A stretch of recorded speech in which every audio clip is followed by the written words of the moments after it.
Hello, everyone, and welcome to another episode of Lemongrass Roots, our podcast where we delve into all things SAP and beyond. And today I'm thrilled to welcome Jason Porterfield to the podcast. Jason is Vice President of Architecture Advisory for the Americas at SAP, with over 23 years of experience across the SAP ecosystem as a customer, consultant, and a leader at SAP. So welcome, Jason, to the podcast. Eamonn, thank you for having me. Very excited to be here. Fantastic. So Jason, today the topic we're going to talk about is all around enterprise architecture. For some people, this is a new concept. I mean, I think everybody's heard of architecture in the space of SAP, but enterprise architecture is different. So, and although that's been around for a while, I think in some of the SAP teams, it might be a new role for them.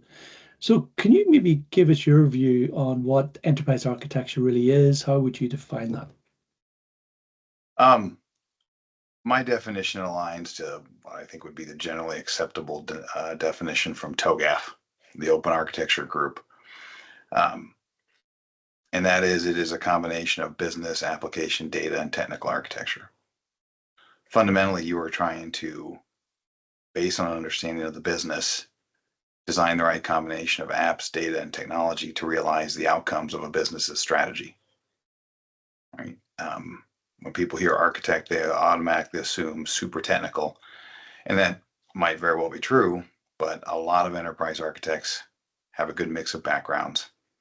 They're very good at thinking strategically, of seeing all the problems or trying to understand all the problems, so they can design a holistic solution that's going to enable what needs to be enabled. Mm-hmm. And I think that's one of the things that strikes me about it, as you say, is that tie back to business outcomes. The importance of it not just being a standalone technical design, but it's got to somehow show a relationship back into what does this mean for the business. Right. That's been the core of our strategy for years, is trying to enable business capabilities. Right, the value through our SAP Business Suite. But the role of architecture continues to be very needed and in high demand, because as much as I would like it to be otherwise, nobody runs just SAP. Mm-hmm. Right? They've got partner products, competitor products, things they built themselves, and managing that whole environment, trying to make sure it's delivering on the promises that were made when they bought it or built it, and ultimately enabling the business to achieve their outcomes. Someone's got to look across all that. I mean, every year environments get more complex. There's more vendors. There's new tools, new capabilities, enabled by technology, and everyone's trying to figure out, how can I get the most bang for the buck for my business out of this?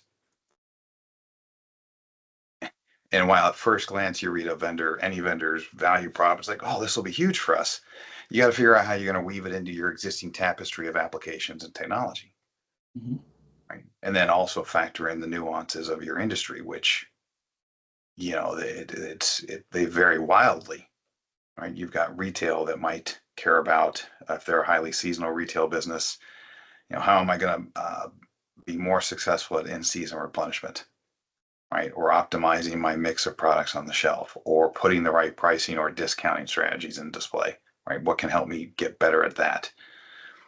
In railroads, it's all about operating efficiency. How am I getting the most value out of my assets, these big giant locomotives? In travel, how do I get repeat travelers? How do I get them to buy add-ons and upgrades, etc.? And then all that has to be enabled through technology. So, yeah, no, I think it's fascinating, because I think it's what most technical people actually enjoy, is knowing that what they're implementing or setting up is actually having a direct impact on the company they work for. And indeed, you worked, as we talked briefly about at the top of the session here, you've worked in industry yourself. You've been wear a lot of different hats. Do you mind just sort of taking the audience through a quick potted history of Jason Porterfield and where you've been? Sure. And what's formed your view of architecture to date? I started at Ernst & Young right out of college back in the 90s, when everyone was chasing Y2K, and ERP was seen as a great solution for that from a variety of different vendors. I ended up in the SAP service line. I started out working in the order to cash process area, and even the SAP version of R3 at that time was an integrated end-to-end process, right? If I created a sales order, I had to make sure I understood, could I successfully promise the inventory against the order or not? Could I get a price to determine properly? And not only could I get a price, but was it the right price, right? And then how we handed that off to the shipping floor, and then had to go through all the pick, pack, ship process, then get it out the door on a truck, whether it was a customer truck or UPS or FedEx or DHL, et cetera. And then, oh, by the way, then I had to invoice for it, right? And I had to figure all that out. So that integrated process, that experience with having to go through the whole thing, gave me an appreciation for thinking end to end. Mm-hmm. Right. And there's other integration parts to other pieces of the SAP system, to freight vendors, to carriers, and all payment card providers where credit cards were in play. It started to make me think and help me naturally start to think about all the different pieces and parts. Right. Mm-hmm. And an appreciation for, if a light starts flashing over here, I better understand that it's because somebody flipped a switch over there. Mm-hmm. Right. And then when I left consulting to go to a customer, I also had to learn, okay, I'm here to deliver, not just to help deliver their SAP project, but I have to live with it when it's done. Mm-hmm. Right. So I had to understand everything it was plugged into. And I had to base my decisions on the fact that, okay, what's right for the company, because it was my company. It wasn't someplace that I was going to be in for 6 months or 2 years and then I'm going to leave. Right. So it helped change my perspective. I ended up taking over all of architecture. It was at Hallmark Cards. And then I took over data and analytics.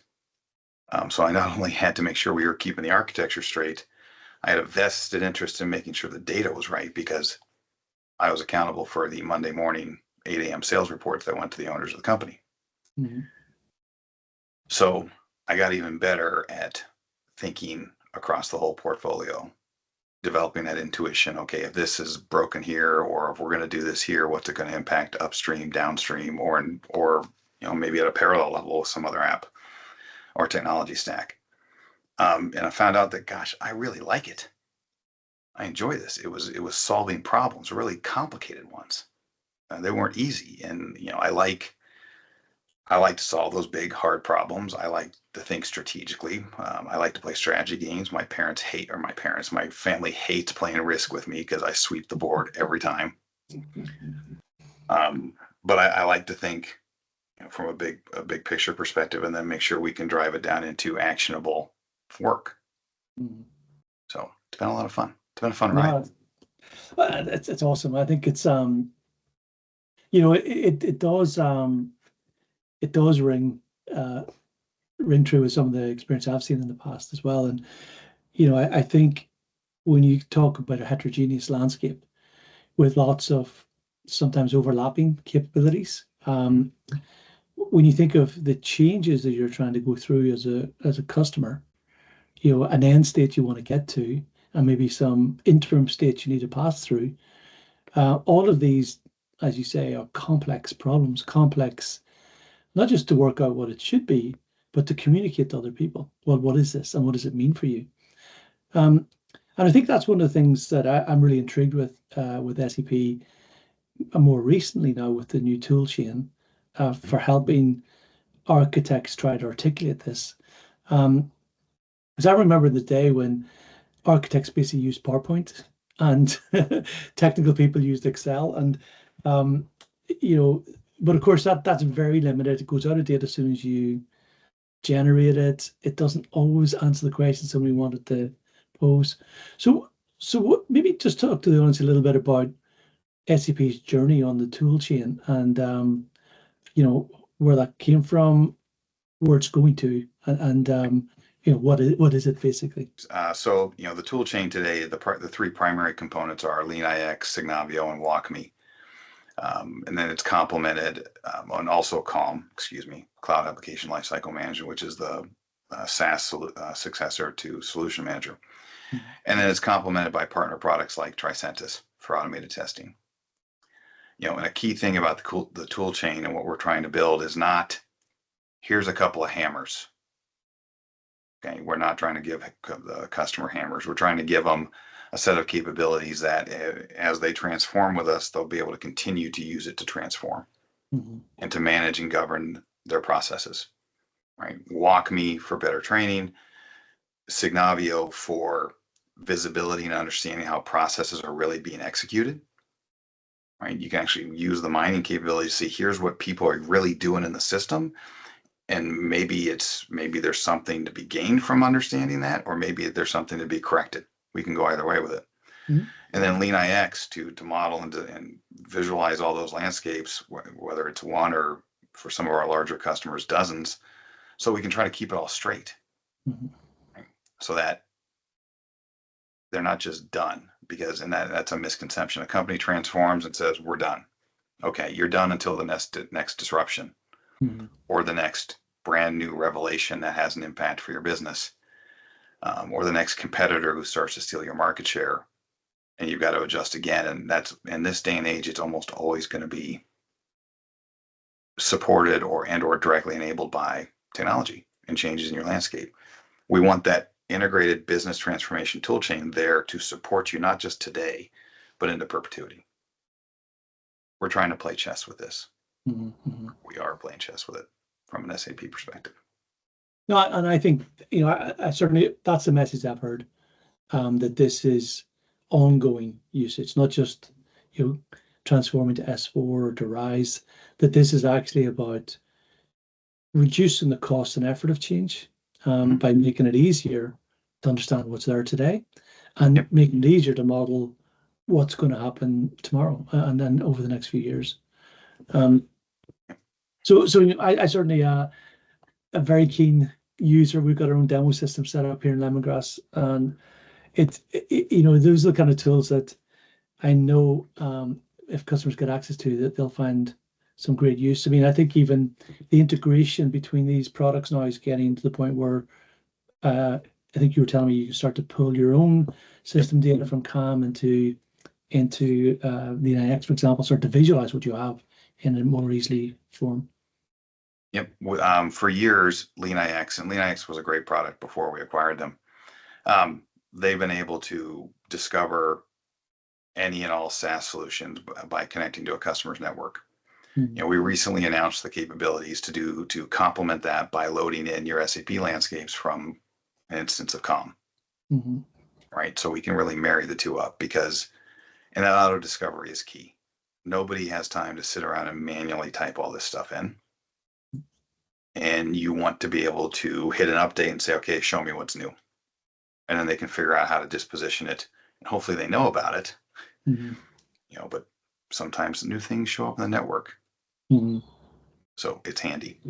And if we do it right and our customers implement it right, and an element of right will be the customer specific context, I respect that. We want to really shorten those innovation curves. Right? The time between upgrades, the time between adoption of new functionalities. I mean, SaaS companies are pushing stuff out every quarter, every month. And most of them enable customers with the ability to install it but not activate it. And then, in some cases, some customers might go years without activating new capabilities. We want to do whatever we can to shorten that window so they can take advantage of all the new innovation we're rolling out. Right. And it's a journey, and it won't ever be simple because, like I mentioned earlier, no one runs just SAP.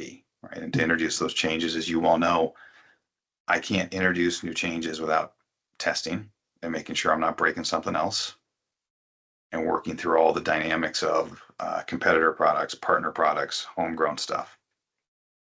And the tool chain is designed to help smooth that path. Yeah, it's I find it very exciting, the fact that the enterprise architecture function is now being seen as a real enabler for change. I think that's for people who are either in that space or want to get into that space. I think it's it's certainly a growing area, as you mentioned earlier. In terms of your team within SAP, obviously you deal with customers on a very regular basis. Yep. What service do you offer the team, the customers, that you deal with? Yep, no problem. So we are an investment for our customers to help them figure out their path forward with SAP. Right? We provide clarity and direction, clarity on where the product is going, and direction on how we think they should get there. We have to stop at hands-on keyboard. There's a limit to what we can do because SAP is also has a services arm, so there's compliance challenges we got to balance. But our job is to help customers figure out that initial path. Mm-hmm. Right? I hire a mix of folks. I've got 67% of my people have been a customer. I want to purposely keep that percentage high because it's important that we have the perspective of customers. Right? Having been out at one, it drastically changed my thought processes and how I work, and gave me an appreciation for what our customers are dealing with when we're trying to talk to them about, the next new thing from SAP. We have to balance it against the fact that everybody else is talking to them about the next new thing from company X, Y, or Z. But those services are advisory and they're an investment to the customer. Okay, very good. And I suppose when you think of people who maybe have heard of this for the first time or just recently, what would you recommend they do to sort of get up to speed on this? I mean, whether it's a customer who just wants to know more about your service or how they can engage SAP to help, or maybe even people who want to start learning about, or maybe even training to become an enterprise architect. What would you advise them to be starting from?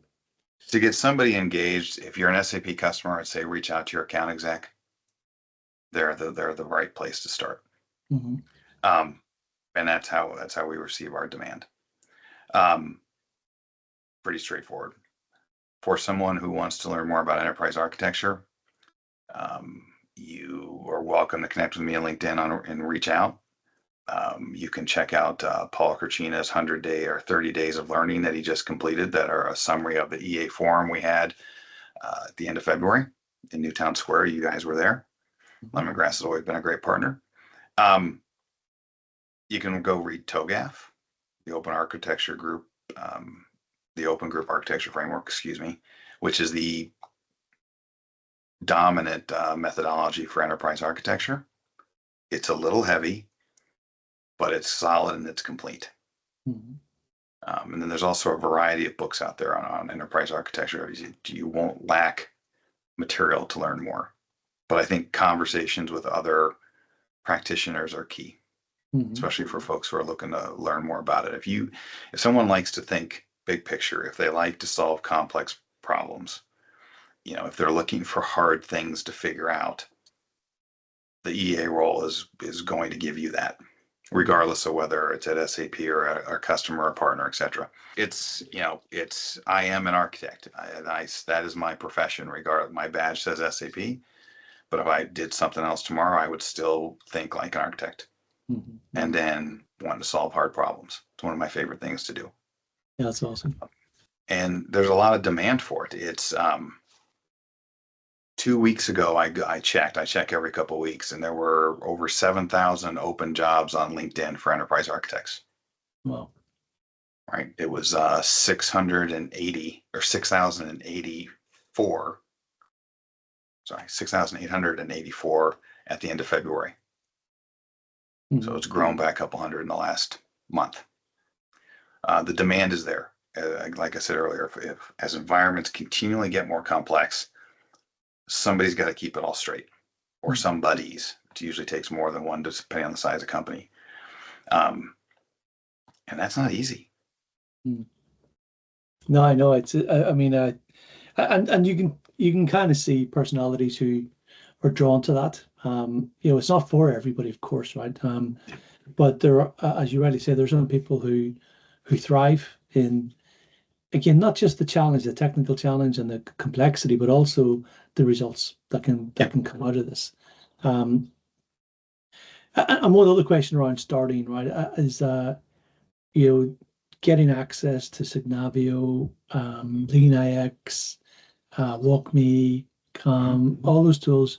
Obviously, if you're an SAP customer, some of those you've got access to straight away. Are you able through the Discover Center to get access to anything, or there's a lot of content out there about them, and that's a good place to start. We continue to have growing demand for hey, is there a place I can go play with it? Yeah. And that's a little more problematic because next thing you know, there's a risk of somebody modeling their company information in a open playground, and nobody wants that for a variety of reasons. But we continue to explore some of that. But Discovery Center is the best place to start for content. Reaching out to me directly, I can put people in touch with the right folks if they want to learn more.